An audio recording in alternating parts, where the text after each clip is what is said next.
उत्तर प्रदेश की सियासत पर ग्राउंड जीरो की सच्चाई। किसके सर पर सजेगा जीत का ताज? आखिर कौन चखेगा हार का स्वाद? कौन है जनता के करीब और जनता किससे है नाराज? हम दिखाएंगे उत्तर प्रदेश विधानसभा के ग्राउंड जीरो पर लोगों की राय। नमस्कार, आप देख रहे हैं सर्व भारत न्यूज और मैं आपके साथ ज्योति सिंह इस वक्त मौजूद हूँ बिलारी विधानसभा में। और हमारे बीच जो खास शख्सियत यहाँ मौजूद है वो है सपा से यहाँ बिलारी विधानसभा से कैंडिडेट और मौजूदा विधायक। तो इनसे आज हम आने वाले विधानसभा चुनावों को लेकर क्या इनकी नीतियां रहने वाली हैं और किन मुद्दों पर ये आगे बढ़ने वाले हैं, इस मुद्दों पर चर्चा करेंगे और उम्मीद करेंगे कि हमारे सभी मुद्दों पर जो सवाल रहेंगे उसके लिए ये हमें भरपूर समर्थन देंगे, सहयोग करेंगे। सर, सबसे पहले तो स्वागत है आपका हमारे चैनल में। शुक्रिया बहुत बहुत। हाँ सर, सबसे पहले मैं आपके राजनीतिक करियर के बारे में एक परिचय चाहूंगी कि किस तरह शुरुआत की और अब तक का अनुभव कैसा रहा आपका? 2012 में ये विधानसभा पहली बार इक़्तिदार में आई।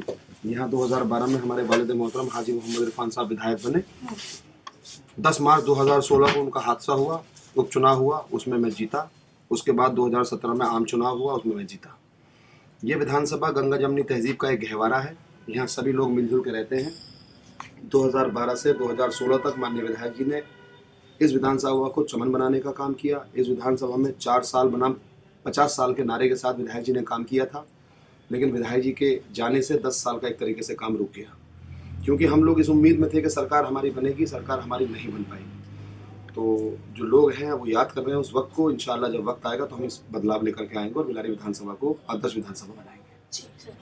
अब सर चुनाव दोबारा 2022 में विधानसभा चुनाव आ रहे हैं, तो सबसे बड़ा सवाल कि किन नीतियों पर आगे बढ़ रहे हैं आप, कि जिसके तहत दूसरी पार्टी के प्रतिद्वंदियों को टक्कर देने वाले हैं। ऑलरेडी मौजूदा विधायक यहाँ पर हैं और किन मुद्दों पर आपके व्यक्तिगत नजरिए में अब तक शायद ध्यान नहीं गया और इस बार आप काम करेंगे? सबसे बड़ा मुद्दा महंगाई का, भ्रष्टाचार का, नौजवान साथियों के साथ जो उत्पीड़न हुआ उसका। महिलाएं परेशान हैं, नौजवान बहुत परेशान हैं, किसान बेचैन है। इस वक्त जो लड़ाई है, जंग है, वो 1000 रुपये का जो गैस का सिलेंडर कर दिया उससे है, 100 रुपये लीटर डीजल कर दिया उससे है, 100 रुपये लीटर पेट्रोल कर दिया उससे है, जो मिट्टी का तेल गायब कर दिया उससे है, जो कि 200 रुपये कर दिया तेल खाने का जिसको सरसों का तेल बोलते हैं उससे है, और जो रिचार्ज कभी फ्री में हुआ करता था उस रिचार्ज को 200 रुपये का कर दिया इन लोगों ने। आज कोरोना काल में लोगों को 2 साल लॉकडाउन कर कर घरों में कैद करने वाली ये सरकार, जिसने पूरी तरीके से लोगों को तबाह और बर्बाद कर दिया। लोगों ने मौत को बड़े नज़दीक से देखा, लोगों ने ऑक्सीजन की कमी को देखा, लोगों ने चिता की लकड़ी को नहीं इंतजाम होते हुए देखा।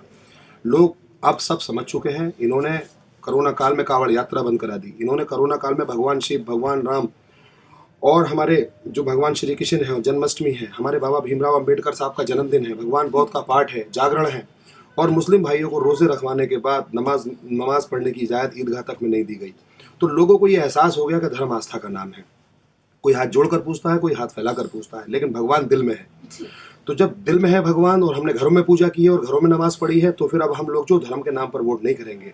लोगों ने ये मन बना रखा है कि अब हम लोग जो है इस नाम पर वोट करेंगे जो हमारी महंगाई कम करेगा, जो हमें सुकून देगा, जो हमारे 300 यूनिट बिजली फ्री देने का वादा अखिलेश यादव साहब ने किया है वो देगा, जो हमारे बच्चों के रोजगार की बात करेगा, जो हमारे बच्चों को आगे बढ़ाने की बात करेगा। तो उन लोगों ने हमारे अंदर, खास तौर पर बिलारी विधानसभा में मेरे अंदर ये सब चीज़ें देखी हैं, और हम लोग सब इंशाल्लाह ताला इन्हीं मुद्दों पर राष्ट्रीय अध्यक्ष अखिलेश यादव साहब को उत्तर प्रदेश का मुख्यमंत्री बना रहे हैं। आज पूरे उत्तर प्रदेश में एक आंधी है। लोगों को सुकून चाहिए, लोगों को अमन चाहिए, लोगों को 2 वक्त की रोटी चाहिए, लोगों को कारोबार चाहिए, लोग जो नौजवान लड़के हैं उन लोगों को नौकरियां चाहिए। तो इन्होंने हर जगह, हर मोर्चे पर, ये विफल सरकार है। इनके पास सब कुछ है, ये प्रधानमंत्री भी है, ये मुख्यमंत्री भी है। जब सब पद इनके पास हैं तो फिर क्यों महंगाई इतनी बढ़ गई? आप गौर करें, क्या वादे लेकर आए थे? कहा था आय दुगनी कर देंगे, कहा था 15 लाख रुपए प्रत्येक खाते में आएंगे। आप बताइए कौन खुश है आज? जो पकौड़े तलने की बात कर रहे हैं तो वो बेचारे पकौड़े भी कहाँ से तले? तेल 200 रुपये महंगा कर दिया। तो इस वक्त हमारा कहना ये है, लोग पूरी तरीके से परेशान हैं, लोग दहशत में हैं, लोग जिल्लत में हैं, लोग कारोबार से परेशान हैं।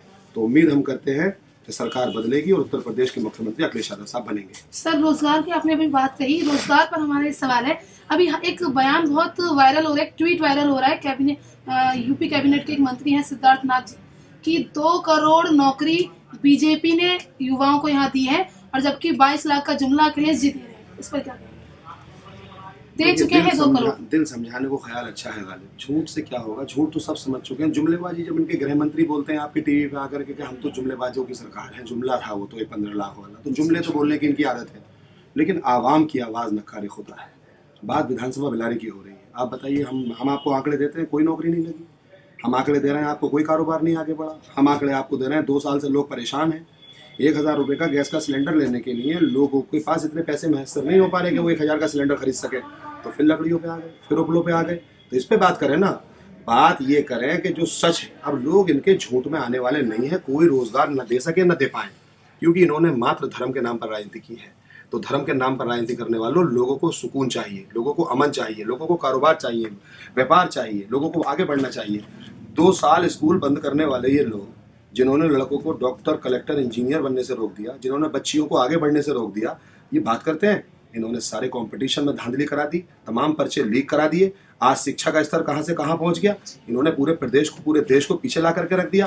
तो आज सारे लोग जानते हैं कि बाबा साहब से प्रदेश नहीं चला। इस प्रदेश को चलाने वाले अगर कोई है तो धरती पुत्र मुलायम सिंह यादव जी के किसान के बेटे अखिलेश यादव साहब हैं, जो दर्द जानते हैं, जिन्हें किसान का दर्द पता है, जिन्हें सिलेंडर भी पता है, जिन्हें ये पता है कि डीजल और पेट्रोल भी कितना जरूरी है। इस सरकार ने सबसे बड़ा कृत्य क्या किया, जो मिट्टी का तेल है वो सबकी जरूरत है। मिट्टी का तेल तो ऐसी जरूरत हो, गरीब के घर भी मिलेगा, अमीर के घर भी मिलेगा। इन्होंने मिट्टी के तेल पर अटैक किया, उसको पहले तो महंगा किया, अब उसे गायब कर दिया। तो कौन जवाब देगा इस बात का। तो झूठ बोलने से क्या होगा। अब ये कहने लगे कि हम पूरे उत्तर प्रदेश के लोगों को मिट्टी का तेल दे रहे हैं, तो उनके कहने से थोड़ी ना मिट्टी का तेल मिल रहा है। इसका मतलब ये है कि ये जुमलेबाजों की झूठी सरकार, इसी बात पर लेकर तो ये आए थे, इसी बात पे ये जाएंगे। तो झूठ जो है वो बहुत दिन तक नहीं चलता, जीतता एक दिन सच है। और सच ये है कि धरती पुत्र मुलायम सिंह यादव जी के बेटे अखिलेश यादव जी ने विकास किया, सम्मान दिया, मान दिया, 100 नंबर चलाई, 108 तमाम एम्बुलेंस चलाई। अखिलेश यादव जी ने ही यहाँ पर तमाम तरीके के विकास कार्य कराए। खासतौर पर मेरी विधानसभा में अग्निशमन केंद्र अखिलेश यादव जी ने बनवाया। 150 से ज्यादा गांव लोहिया में जनेश्वर मिशन में चयनित कराए। 30 बेड का महिला अस्पताल बनाया। 4 इंटर कॉलेजेस बनवाए। तमाम सड़कों का जाल बुना। हमने तमाम यहाँ पर ट्रांसफार्मर, डीजल, कंडक्टर, पोल लगाए। यहाँ पर हमने तमाम लोगों को सुकून दिया। यहाँ पर कभी लोग परेशान नहीं हुए। आज यहाँ परेशानी का आलम इतना बड़ा हुआ है कि लोग बुरी तरीके से हताश और निराश हैं और लोग अखिलेश यादव साहब को याद कर रहे हैं। एक आखिरी सवाल सर, आप ही के क्षेत्र की जनता का है कि 300 यूनिट का फ्री देने की बात माननीय अखिलेश जी बोल रहे हैं, लेकिन जनता ये पूछ रही है कि जब पिछला कार्यकाल उनका यहाँ पे था, सरकार उनकी थी, उस समय कुछ लोग हैं जो कह रहे हैं कि उस समय बिजली उतनी आती ही नहीं थी। तो अगर फिर अखिलेश जी आ जाते हैं, 300 यूनिट बिजली फ्री कहाँ से होगी जब बिजली आएगी ही नहीं। तो इन्हें तो ये भी नहीं पता कि किसने लगाया है पावर प्लांट यहाँ पर। ये बता दें अपनी इन्होंने पूरे 5 साल में कोई पावर प्लांट लगाया है क्या। अखिलेश यादव जी ने पूरे उत्तर प्रदेश के अंदर 3-4 पावर प्लांट लगाए हैं। और वो पावर प्लांट लगाने के बाद ही अखिलेश यादव साहब ने बिलारी उत्तर प्रदेश के अंदर बिजली देने का काम किया था।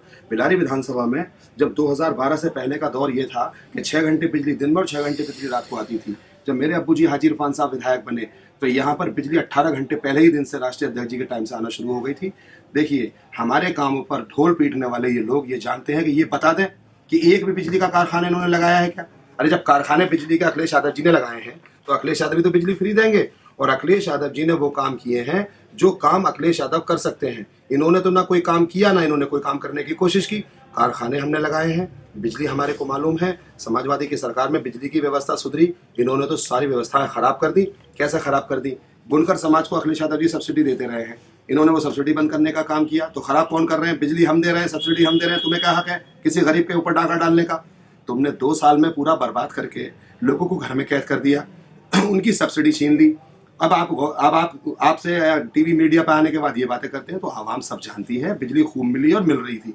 इन्होंने तो बिजली को खराब करने का काम किया। एक कारखाना भी अगर इन्होंने लगाया, एक भी कारखाना, तो ये हमें बताएं, हम आपको कारखानों के नाम बताएंगे, गिन के बताएंगे। लेकिन हकीकत ये है कि आवाम जो है इनके किसी भी लुभावनी बातों में अब आएगी नहीं। आवाम को ऑक्सीजन की तकलीफ मालूम है। आवाम को ये मालूम है जो अस्पताल चला गया वो आसानी से घर वापस नहीं आया। आवाम को चिताओं का इंतजाम ना हो सका, लकड़ी मैसर ना करा सके, कब्रिस्तान में कब्रों को खुदवाने के लिए जेसीबी का इंतजाम किया गया, लोगों को नमाज जनाजा नहीं पढ़ने दी, लोगों को क्रियाक्रम नहीं करने दिया। लोगों को सब मालूम है गंगा के किनारे किस कदर लाशें इन्होंने जो है दफन करने का काम किया। लोगों को मालूम है एक मंत्री के बेटे ने किस तरीके से किसानों को कुचला है। 800 लोग मरे हैं किसान, उनकी मौत की आह इनको हटाएगी, तकलीफें हटाएंगी। किसान बहुत परेशान है, अन्नदाता को बेचैन कर दिया इन लोगों ने। 3 काले कानून ला करके उनको मौत का सामान बना दिया। क्या गुजरती होगी उन लोगों और बच्चियों पर जिनके माँ बाप चले गए दुनिया से, भाई चले गए दुनिया से। उनकी आह इनको बदलेगी और अखिलेश यादव साहब उत्तर प्रदेश के मुख्यमंत्री बनेंगे। जी सर, एक और आखिरी सवाल है बस कि आवारा पशुओं को लेकर किसान खासकर बहुत परेशान है, कह रहे हैं कि हमारी फसलें बड़ी बर्बाद हो रही हैं। इस पर आप क्या कहेंगे कि अगर सरकार बनती है तो किस तरह से इस पे रोकथाम लगाई जाएगी? देखिए, इनका मकसद है कि हम कैसे परेशान हैं। ये तो बड़ा छोटा सा काम है। सरकार जब पहले चल रही थी तो तमाम गौशालाओं में काम आराम से जो है आवारा पशु को रखा जाता था। 500 बीघे का जंगल मेरी विधानसभा के हाजीपुर गांव में है। हमारे अब्बू जी ने उसको चिन्हित करा दिया है।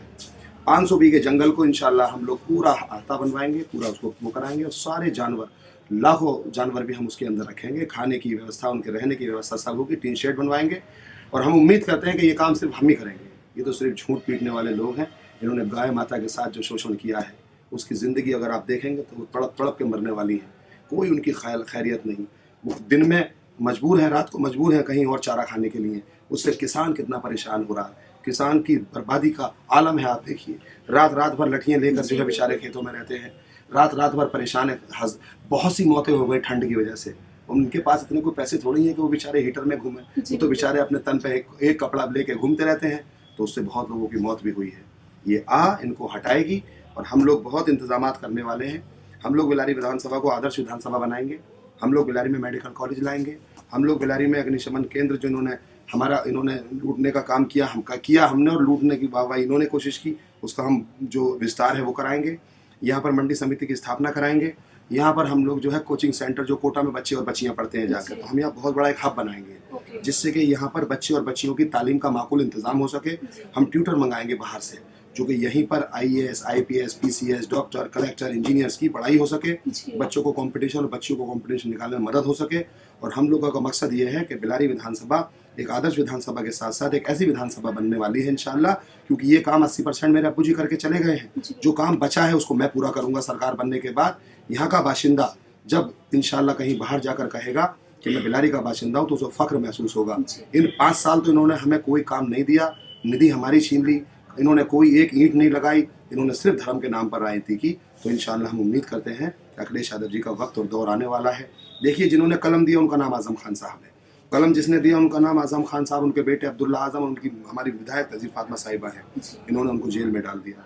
तो लोग इस बात को भी याद कर रहे हैं कि जो यूनिवर्सिटी बनाकर हमें पढ़ाना चाहते हैं उनको तो आपने जेल में डाल दिया, और बाकी लोग सब आपके खिलाफ घूम रहे हैं। तो उम्मीद हम करते हैं कि लोग सब याद रखेंगे और अखिलेश यादव को उत्तर प्रदेश का मुख्यमंत्री बनाएंगे। जी, बहुत बहुत शुक्रिया सर हमें समय देने के लिए और हमारे साथ जुड़ने के लिए। शुक्रिया। तो उम्मीद करती हूँ कि हमारे दर्शकों को भी सर के ये जवाब बहुत पसंद आए होंगे और इनके इन जवाबों पर आपकी क्या राय है हमें कमेंट बॉक्स में जरूर बताएं और चैनल को लाइक, शेयर और सब्सक्राइब जरूर करें।